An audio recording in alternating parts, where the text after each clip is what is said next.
Juízes, capítulo 17, a gente vai ler do versículo 1 até o versículo 6.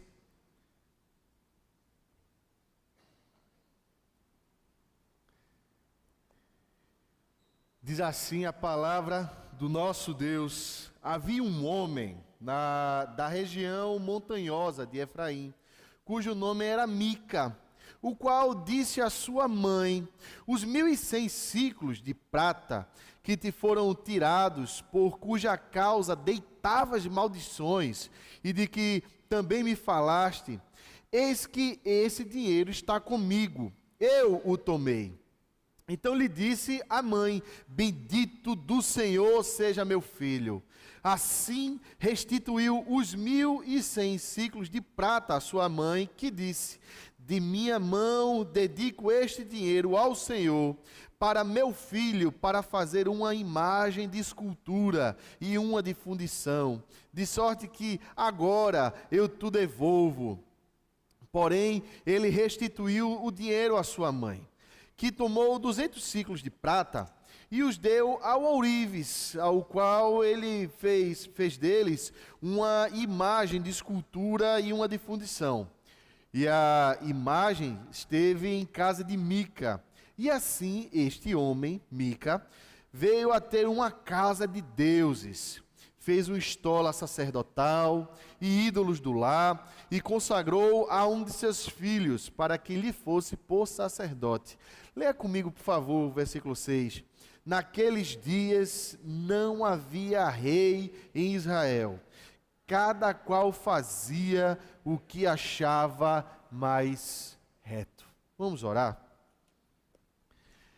Senhor Deus Pai, se a Tua palavra, Senhor, que a gente te pede de todo o nosso coração nessa manhã tão nublada, tão boa, Deus, para esse tempo de meditar, de pensar juntos, de te buscar, Deus, é que o Senhor abra o nosso coração, é que o Senhor fale profundamente a nossa vida, é que o Senhor transforme disposições internas, Pai, aquelas coisas que estão lá dentro e que às vezes a gente nem tem consciência que elas estão, mas de fato estão, que o Senhor nos mostre, Pai, nos revele nessa manhã, e que a Tua palavra, Senhor, e somente ela, Pai, venha se fixar no nosso coração, como transformação, como alerta, como edificação, como palavra de exortação à vida de cada um de nós que estamos aqui nessa manhã, no nome de Jesus. Amém e amém. Alguns textos da Bíblia nos chamam a atenção pela carga de espiritualidade de seus protagonistas, não é? Então a gente vê, por exemplo, a vida de um homem chamado José, a gente vê a vida de um homem chamado Davi e se impressiona com a devoção, se impressiona com assim a intimidade que essas pessoas têm com Deus. Por outro lado, tem na mesma Bíblia alguns personagens que impressionam por sua morbidez. No entanto, apesar dessa morbidez toda desses personagens, e diga-se de passagem que alguns desses textos não são muito usuais, principalmente na nossa era do politicamente correto, e ao mesmo tempo eles refletem muito bem a nossa época. Eles refletem muito bem a forma de pensar do nosso contexto, dos nossos dias, e eles precisam ser lidos, pensados, expostos, como alerta e como também alento para cada um de nós que estamos aqui. Por quê? Todos nós corremos o risco de nos apegarmos a algum erro que está posto nesse texto e assim pautar a nossa vida nesses erros. Essa basicamente é a história de Mica. Mica era um homem de Israel, viveu no período dos juízes, ali na região montanhosa de Efraim.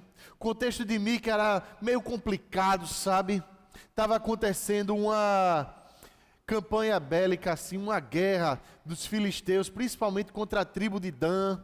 E essa tribo de Dan se transforma assim numa espécie de tribo saqueadora, que saqueava inclusive lá pela região de Efraim.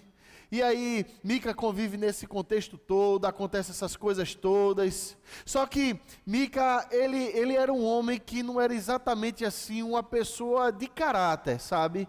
Ele era um homem assim de caráter muito frágil. Ele vivia e dançava conforme a música, ele era guiado pelos seus medos. E aí nesse medo e nesse contexto todo que surge a história de Mica. E a história, como a gente leu, é basicamente essa. A mãe de Mica possuía prata, e aí se a gente for ler lá na NVI, são mais ou menos 13 quilos de prata. E de repente essa prata some da casa dessa mulher e ela começa a fazer mandinga, né?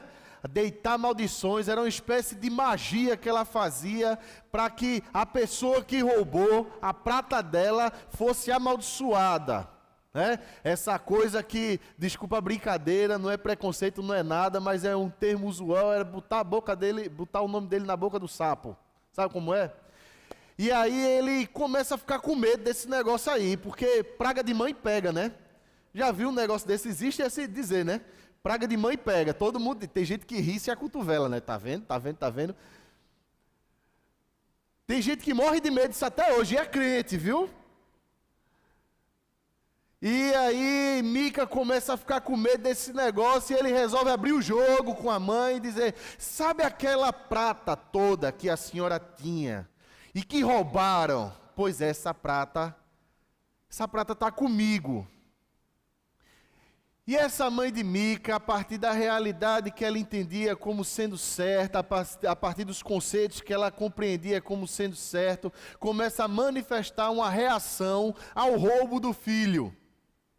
Ela não repreende o filho. Ela não chega com nenhuma palavra de advertência.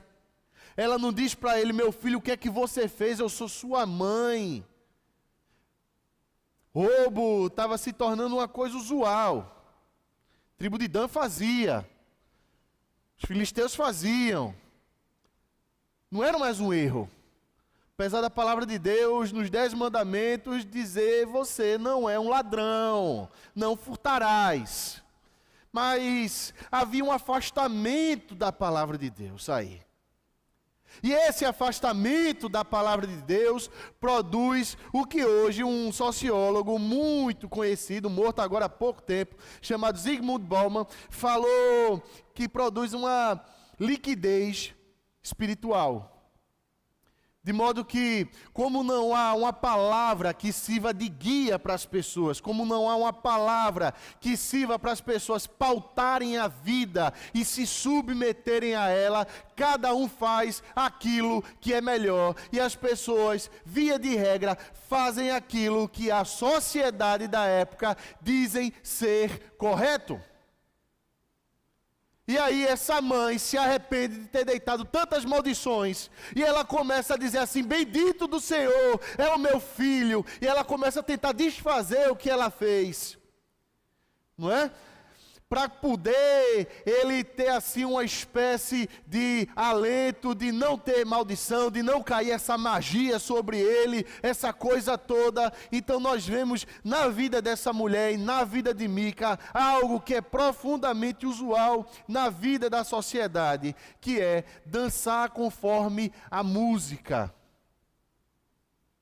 que é fazer o que todo mundo faz, que é fazer aquilo que é mais conveniente, que é fazer aquilo que é de interesse, sem compreender, e muitas vezes de forma muito inconsciente, que, de fato, haviam divindades instituídas no coração de um e no coração de outro, porque independente da sua origem, independente do como a sociedade está sendo regida, o homem precisa de um Deus que lhe dê dignidade, que pelo menos sirva como uma espécie de escudo ético, moral para as suas próprias ações. E aí essa mulher, ela diz assim: então eu vou dedicar essa prata toda ao meu filho, para Deus, e aí a gente vai fazer um negócio diferente aqui. Veja só, essa mulher não estava buscando nenhum Deus daquela época. O povo estava se desfazendo aí em outras adorações, em outros deuses. Então tinha Dagon, tinha Baalins, tinha Astarote. Mas essa mulher decide que vai fazer um negócio diferente. Ela vai fazer uma imagem ao Senhor. É uma espécie de sincretismo que estava se instalando ali naquele lugar. A fé líquida. A fé que não se sustenta em nada. A fé de acordo com a sua própria cabeça. A fé de acordo com o que ela acha interessante. E essa fé, de acordo com o que ela acha interessante, de acordo com o que ela acha que deve ser feito, reflete em todas as áreas da vida. Meus irmãos, prestem atenção, por favor, que nós estamos aqui diante de pessoas, na sua grande maioria, cristãs, mas que corremos o risco todos de em algum momento não nos apegarmos à palavra de Deus e agirmos conforme a nossa própria cabeça. E é isso aí, a gente vai refletir em toda a vida. A gente vê o reflexo disso na criação do filho. E o filho dela não era mais nenhuma criança, é tanto que ele tem filhos também já. Não era mais nenhuma criança. E essa mulher, ela não repreende. E ela diz assim: meu filho, bendito és do Senhor. Parece que isso acontece muito nos nossos dias, não é? As crianças não são mais repreendidas. Ou quando são repreendidas, não são repreendidas pela palavra. Muitas vezes elas são repreendidas pelo ego dos pais, que passaram alguma vergonha, ou que reproduzem simplesmente uma criação que tiveram, não com o interesse de edificar a vida da criança ou do jovem, mas simplesmente para a reprodução de uma espécie de tradição familiar, para que essa coisa se perpetue, de modo que a criação parece que oscila entre os opostos, tanto do liberalismo como da rigidez absoluta, mas sabendo que todos dois produzem o mal. E essa mulher opta pela liberação total. Ah, meu filho, ele não faz nada de mal. É só elogios para ele. Não, meu filho não é ladrão, ele é um sacerdote. Ele é o esteio moral da casa. Olha só o que essa mulher estava fazendo com o filho. Ela transforma um ladrão no esteio espiritual e moral da casa, sem dizer absolutamente nada. E aí eu estava conversando com um professor, nesses dias, eu estou vindo de uma temporada de acampamento, e eu conversando com um professor que lá estava, ele dizia assim: eu tirei um aluno da aula e mandei ele para a coordenação, porque ele estava bagunçando demais. A coordenadora volta com o menino para a sala e diz assim: aqui nós não tiramos as crianças da sala. Nós não repreendemos as crianças.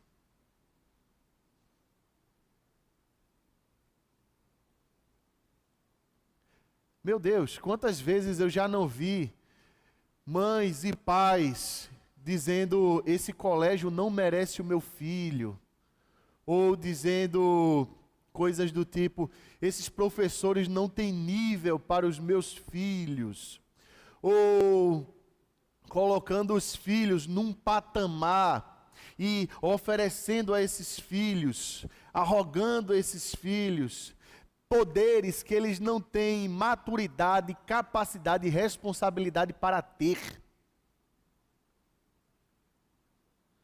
No final das contas, parece que o Deus dessa mulher era o filho. E aí ela vai lidando com ele nessa bolha que ela cria para o filho viver dentro. Dá toda a prata para ele: meu filho, você me roubou, mas tome. Aí ele devolve a prata para a mãe: não, mamãe, é sua. Aí ela vai dizer: então vamos dar a parte do Senhor. Aí ela tira um pedaço. e manda fazer imagens e transforma ele nesse vulto espiritual da época, não é? Afastado da palavra de Deus e que, por sua vez, começa a reproduzir uma religião totalmente louca e que parece muito com o que se vive hoje. A imagem, dizem os comentaristas que o Mica constrói é de um touro. E ele não estava criando uma divindade, como eu já falei, ele estava tentando reproduzir o Deus de Israel. Não é? Só que essa imagem do touro se dizia que era o trono de Deus e que Deus ele vinha sentar nele e oferecer força para o povo. Não é? Que precisava, a situação era de caos civil absoluto. Né? Cada um fazia o que queria, era guerra civil, era saque, era tudo. E aí as pessoas precisavam de esperança, não é? As pessoas precisavam de um lugar onde elas fossem, pagassem alguma coisa e se sentissem protegidas, se sentissem assim abarcadas, assim se sentissem contempladas nas suas petições. Parece muito o que acontece hoje. A situação aperta em casa, a coisa está complicada, aí as pessoas elas vão à igreja e fazem um voto, sem compreender o que é voto, achando que é promessa de crente. E diz assim, meu Deus, eu vou dar o dízimo aqui. Eu vou vir para a igreja todo domingo. Eu vou fazer isso e vou fazer aquilo. Selecionam e partem um pedaço que lhe acha interessante do cristianismo para viver dentro dele, criam a divindade, a sua imagem e semelhança, para simplesmente contemplar os seus próprios interesses e conveniências, e a partir desse negócio aí, começam a viver a vida numa tentativa desenfreada de prevenir frustrações a cada dia, e criam essas crianças no meio dessa ansiedade toda, e em vez de criarem filhos que se sentem seguros, a gente vê uma infância e uma adolescência cada vez mais ansiosa. São meninos que estão aí com 14, 15 anos, que vêm conversar com a gente desesperado. São crianças que sofrem demais a cada dia, que não conseguem dormir, e a culpa é da sociedade. E a culpa é externa. E a culpa é de todo mundo. E aí você tenta proteger mais o seu filho. E aí você cria o seu filho nessa religião que você criou para você mesmo. Isso é uma coisa que todo mundo pode fazer, gente. Inclusive eu. Santo Agostinho, ele falou uma coisa bem interessante. Ele disse assim: aqueles que pegam do evangelho somente a parte que gostam e desprezam do evangelho aquilo que não gostam, não acreditam na Bíblia, não acreditam no evangelho, acreditam em si mesmos. Essa mulher, ela acreditava nela mesma, não é? E uma vez que aquilo que para ela servia como interesse estava contemplado, o resto deixa para lá, pagodiza a existência, não é? Deixa a vida me levar, vida leva eu. Muito melhor, muito mais interessante. E aí ela simplesmente vai fazer do filho esse vulto, porque o que era dela ela já tinha. O interesse dela estava contemplado. Aí por um lado a gente vê exatamente isso. Um monte de pais que não conseguiram discernir o tempo, que agora são pais e ainda continuam querendo viver como solteiros. Um monte de gente que é casada e que não consegue discernir que o tempo da solteirice acabou e querem ainda manter uma rotina de solteiros. E aí querem manter cada qual um mundo em particular. É o meu momento, é o meu espaço, é aqui que eu tenho, é a minha prata, é isso daqui. E se alguém interferir nessa coisa minha aqui, eu amaldiçoo. Ninguém pode tocar no que é meu. E criam indivíduos, crianças, adolescentes, jovens, cada vez mais individuados, cada vez mais ensimesmados, com cada vez mais dificuldade em compartilhar e a viver juntos. Das coisas mais impressionantes, sem nenhum saudosismo e sem assim necessidade ou até vontade mesmo de apontar para um passado impossível, porque tem coisa que eu acho hoje muito melhor do que quando era no meu tempo, mas as crianças parece que não sabem mais aqueles jogos que a gente brincava, não é? Quando criança, pega-pega, se esconder, a gente tem que apresentar esses jogos para elas. E os saudáveis, eu não estou falando de brincar de cuscuz. Sabe o que é brincar? Tem gente que está rindo aqui porque já brincou de cuscuz. Eu não vou pedir para ninguém levantar a mão, certo? Porque na época da gente, bullying era semanticamente impossível, né? Não era uma coisa que existia, era conceitualmente improvável, bullying, né? Mas esses jogos que a gente brinca hoje, as crianças elas não compreendem, elas sabem o que é spinner, que brinca sozinho. E o meu é melhor do que o seu. E o meu celular é melhor do que o seu. E o meu tablet é melhor do que o seu. E o meu computador também é. E são crianças cada vez mais vítimas de televisão, YouTube, redes sociais. Produto do quê? Em última análise, de um afastamento da palavra. Cada um fazia o que queria. Cada um faz o que quer. Cada um faz o que acha que é mais interessante. Isso é a cara do nosso tempo. Esse protagonismo humano, essa aposta no bom senso humano, essa aposta na sabedoria humana, que sabe de todas as coisas, que tem capacidades de interpretar Deus da sua própria forma, da sua própria maneira, sem pretensão absolutamente nenhuma de ouvir quem quer que seja. Eu sei o que é bom para mim, eu sei o que é bom para minha família, eu determino as coisas, eu sei o que eu faço. Mica reproduz isso. Mica chama um dos filhos dele e diz assim: agora você é o sacerdote. A minha casa é uma casa de deuses.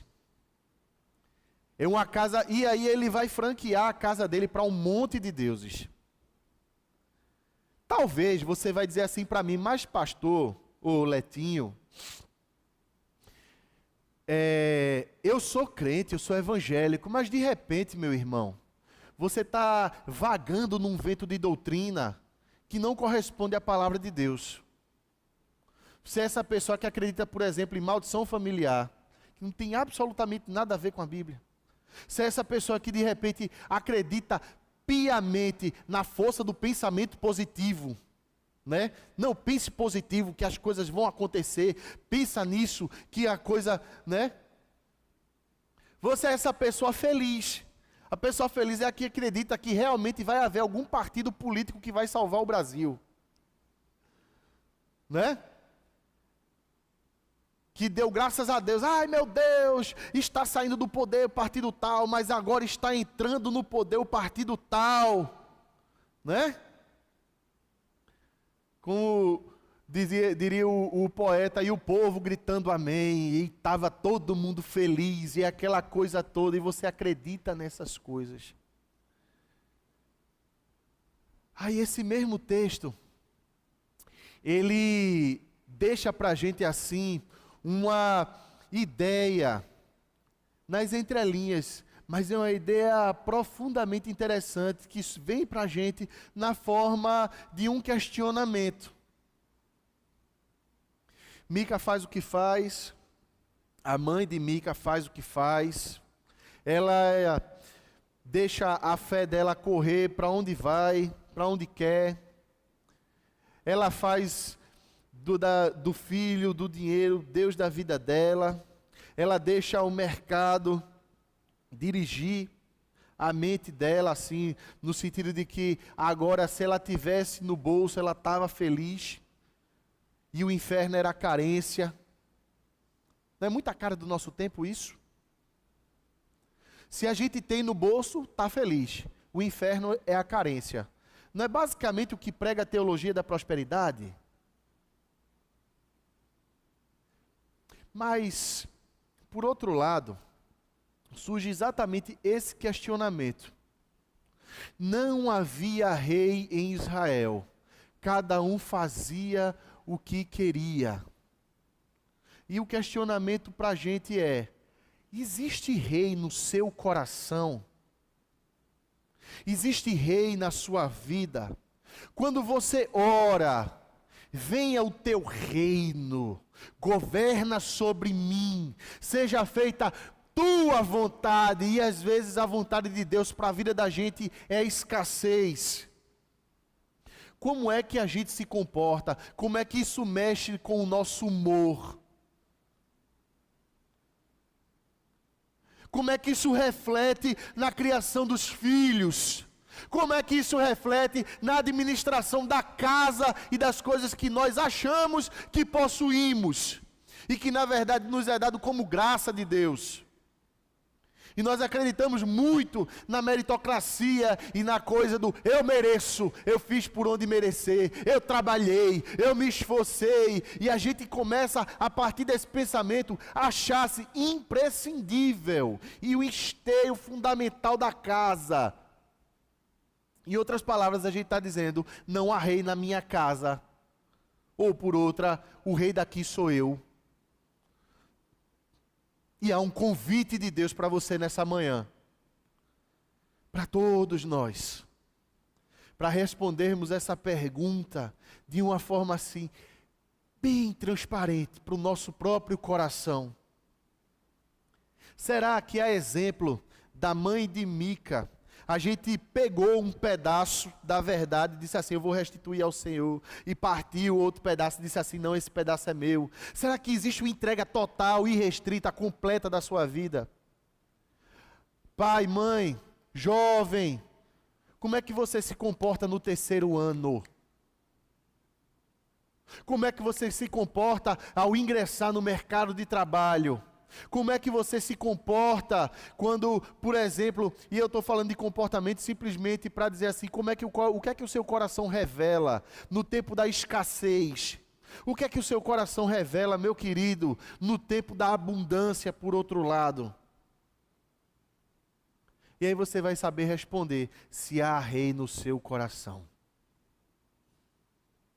Há rei no coração. Existe algum rei no seu coração? Um rei soberano? Porque por outro lado, se a gente diz assim, não há rei, nós vamos ter que achar alguma divindade, alguma coisa que nos sirva como rei.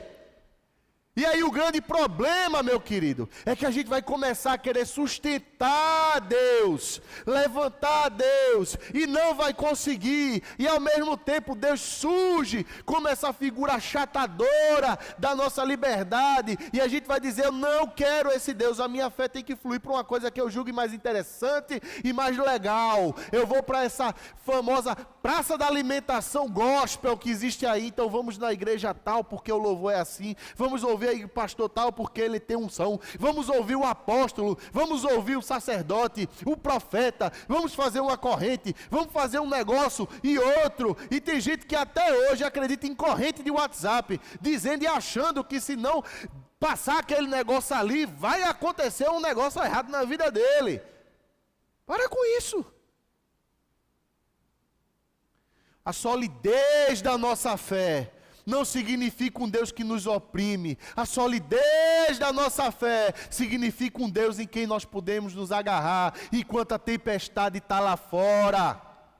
E que a gente pode confiar que Ele vai ser irremovível. Como é que diz o livro dos Salmos? Os que confiam no Senhor são como os montes de Sião. Mas isso é prerrogativa para aqueles que confiam no Senhor. Não é prerrogativa daqueles que fazem o que querem. É daqueles que olham para a palavra de Deus e dizem assim, é ela toda que importa.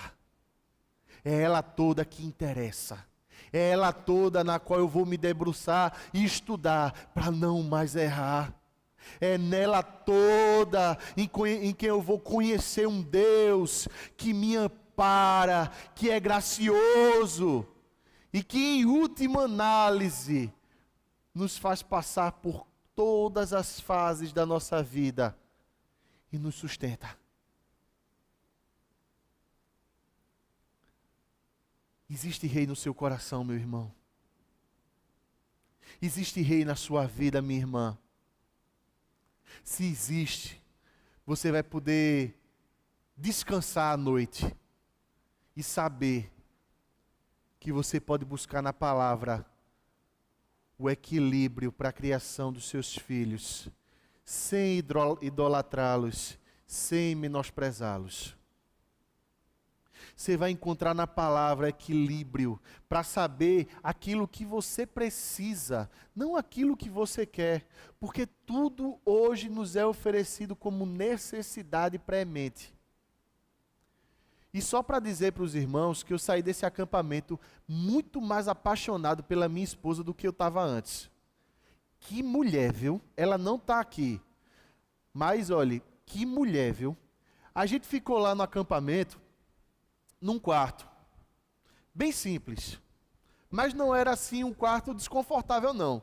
Tinha uma cama de casal, a qual nós não usamos, porque Mari tem um problema de coluna e ela precisava de um colchão diferente, e esse colchão diferente era de solteiro. Aí ela dormiu na cama, eu dormi em cima do beliche, Sofia dormiu embaixo, Letícia dormiu num bercinho que a gente levou, e aí tinha uma mesa de plástico com uma bacia em cima para dar banho em Lelê, tinha um banheiro que só tinha água gelada, e nesse tempo estava gelada a água. Sabe aquela água gelada que você tem que fazer assim um impulso feito uma Toyota para entrar no chuveiro? Pronto, era essa mesmo, sabe? Mari foi dar um banho gelado em Sofia ontem. Ela não puxou a mim, eu sempre fui afeito a banho. Tira. Mas Sofia deu um grito quando entrou na água, todo mundo olhou de fora do banheiro, né? Eu disse, isso é só um banho gelado, ela não está matando a menina. Né? Mas nesse contexto todo, Mari chega à seguinte conclusão, ela disse assim, você vê, amor, a gente passou essa semana aqui todinha, e quando eu volto para casa agora, eu vejo que eu precisava de muito menos. Vocês já notaram como a gente precisa de coisas? Não tem que ter mais televisão, tem que ter Netflix, tem que ter, como é a televisão, multitelar, né? Tem que multitelar, tem um funk que cantam agora, né? Esse negócio aí, você tem que ter Netflix, tem que ter TV a cabo, tem que ter uma internet banda larguíssima, você tem que ter isso, tem que ter aquilo, você precisa, e a sua cafeteira não pode ser mais só uma cafeteira, sua televisão não pode ser mais uma televisão tela plana, ela tem que fazer um negócio assim. Daqui a pouco vão inventar uma televisão que abraça você, e você se abraça com o William Bonner, quando ele diz boa noite, você diz muito boa noite, não é? Essa coisa assim, sabe, você tem que ter tudo e a coisa tem que ter uma aparelhagem, e sem aquele negócio ali você não sobrevive. O celular caiu de cara no chão, parece que seu filho caiu de cara no chão, não é? Dói na alma aquele negócio, meu Deus, meu celular. 49 prestação na Casa Bahia. Aí você levanta o dito cujo, a tela rachada, você quase dá um beijo, não é? Meu querido, isso é uma coisa.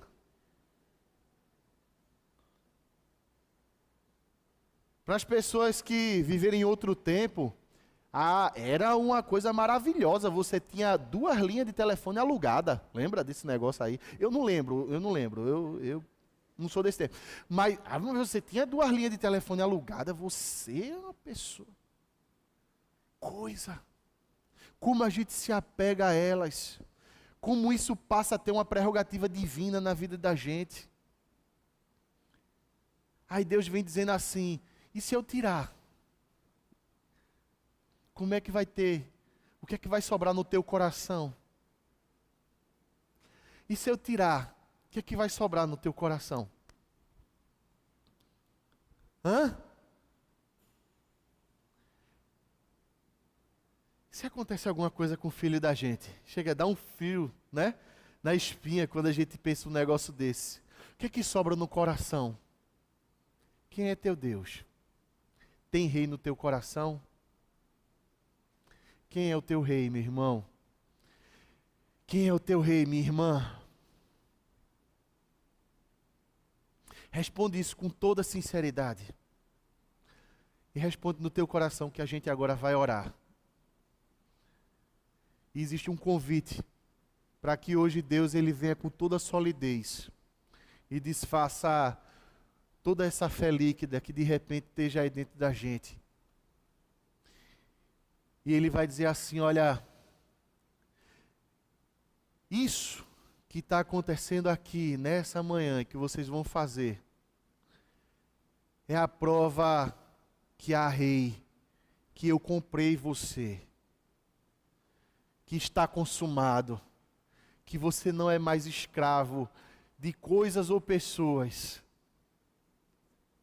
e que você pode fazer parte de algo muito maior do que os seus interesses, do que suas divindades pessoais, do que uma fé líquida que tenta se amoldar e se apegar àquilo que você entende como sendo divino na sua vida.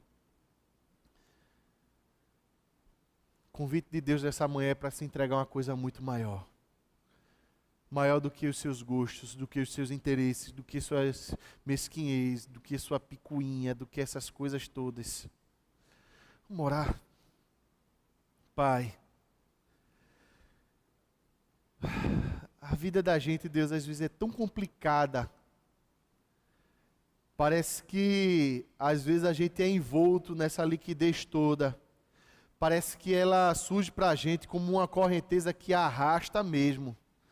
E que às vezes a gente simplesmente tem vontade simplesmente de fazer o que dá vontade no coração e fazer aquilo que dá na telha e viver de forma independente. Essa coisa que nos sugere a cada dia que a gente sabe a resposta, que nós somos a razão de todas as coisas. Mas que a cada queda, a cada frustração, a cada angústia, há uma denúncia, que a gente não sabe, Deus. Que a gente não sabe. A cada sensação de que a vida nos abala, a gente descobre que a gente é prescindível ao mundo. E que o mundo sobreviveria muito bem sem a gente. A resposta a isso vem da tua palavra que diz assim: eu morri por você. Porque eu te dou importância muito grande, meu filho. Então para, meu filho, com essas coisas e corre para mim. Larga essas divindades, meu filho, larga essa coisa toda, porque eu quero ser o teu rei, o rei que te liberta, o rei que te desamarra dessas coisas todas. Tem misericórdia, Pai. Tem misericórdia da vida da gente, Deus, de todas as vezes que a gente se apega a filhos como a deuses. Tem misericórdia, Deus, de todas as vezes que a gente se apega, Deus, a ouro e a prata como a deuses.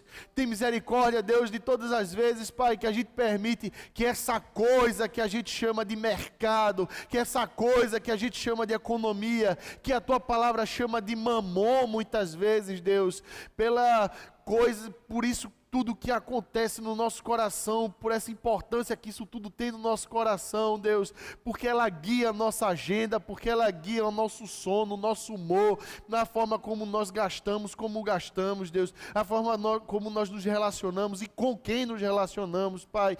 Tem misericórdia, Pai, de nós, Senhor. Tem misericórdia da vida da gente, Pai. Da forma como nós criamos os nossos filhos, Deus, nos dá sabedoria, Pai, coerência, bom senso, baseado na Tua palavra unicamente, Deus, para a gente não punir com o nosso ego, nem com a severidade que às vezes nós fomos criados, nem com a liberalidade que às vezes nós fomos criados e que o mundo quer que a gente crie. Nos dá equilíbrio, bom senso, sabedoria, discernimento da Tua parte, Pai.